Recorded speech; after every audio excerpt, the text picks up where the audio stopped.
Kalispera, greetings from Minneapolis. Congratulations on your conference. It's a great achievement. Glad to hear about it.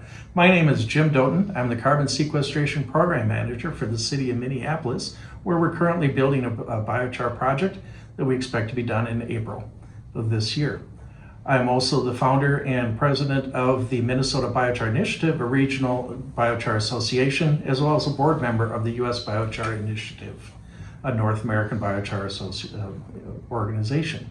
And the first question we hear a lot is, what is biochar? Biochar is a charcoal-like product made by heating waste biomass, such as wood, in the absence of oxygen through pyrolysis.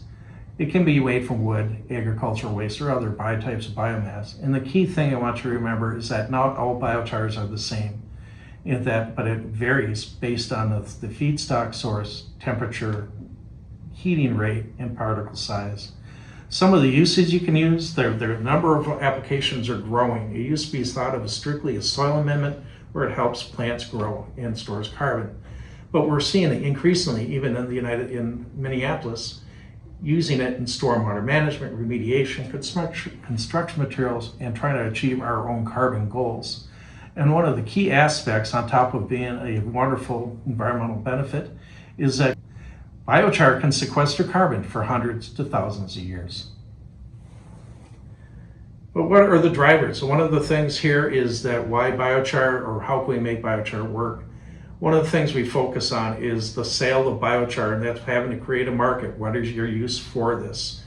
We're looking at, in Minneapolis, we're looking at selling biochar as a way to help sustain the project and keep it going. The other part we're looking at are the carbon markets, where we're developing carbon credits and selling them on various registries. And that is another source that we're seeing driving a lot of biochar activity across the world right now. One of the things we're looking at really focusing on, particularly through USBI, is the other part of this. What are you doing with the waste heat? You have a lot of heat that's being used here. What are you using it? How can you use that to generate electricity, heat buildings, or whatever? And one of the other parts we're looking at, hopefully in order to drive a project, is that someone will pay you to take their waste from you, or you have a waste yourself that you're trying to take care of. Reduce your costs. One of the things we're looking at from biochar projects overall is really getting to what is it you're trying to solve. For us, we had two issues. One was a waste problem because of emerald ash borer and creating a mountain of wood that the system could not address. But also we had a need for biochar in our infrastructure to address different things, really changes in rainfall. How do we make our soils grow, make the soil better? In urban forestry, stormwater, construction materials, etc. So we have a case for it here. In our case as well, waste was a big driver of the problem. Otherwise, in the western part of the United States, there's a huge wildfire risk, and particularly California. You hear about a large amount of wood, climate change. We're seeing persistent droughts, and we're seeing large fire risks going across the United States. And this is really turning out to be an important tool for fire management, is using biochar to reduce that fire risk. And there's a lot of different methods we can talk about, but the ones you're really going to be running into is what's called slow pyrolysis.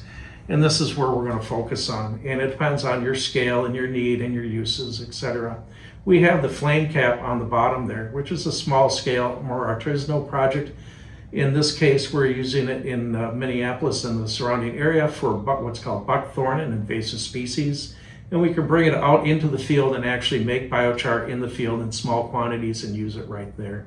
Large scale, not as practical, in which case we switch over to the air curtain device, and you can see that in the middle there, where we can actually go up to slash piles, or the other piles of wood can come to it at a wood yard, and it takes large volumes of wood and reduces it in a safe manner without burning, where you don't have the smoke and etc. Much cleaner method. You'll get limited quantities of biochar coming out of it, maybe 6, 7, 8%, but you're really reducing a large quantity of wood waste, and particularly if you have a fire waste problem, that's a really nice way to go.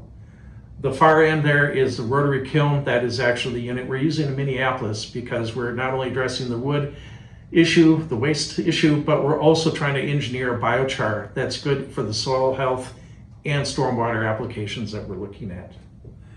And this is our project right now. This was just taken last week, and we're in the process of completing the first municipally owned and operated biochar plant in North America. Thank you very much to the Bloomberg Philanthropies. We were one of 7 grant recipients in 2022 globally to develop municipal biochar. Our wood waste problem we have here is from emerald ash borer, as I mentioned, and it's devastating our urban forests and beyond the means of anything we can do. We're trying to show a safe and effective way to address that waste wood issue. We're installing a slow pyrolysis kiln, and we have been using and will continue to develop this into urban agriculture, forestry, stormwater, erosion control. We're working with state agencies for transportation corridors, and as well as our carbon sequestration goals.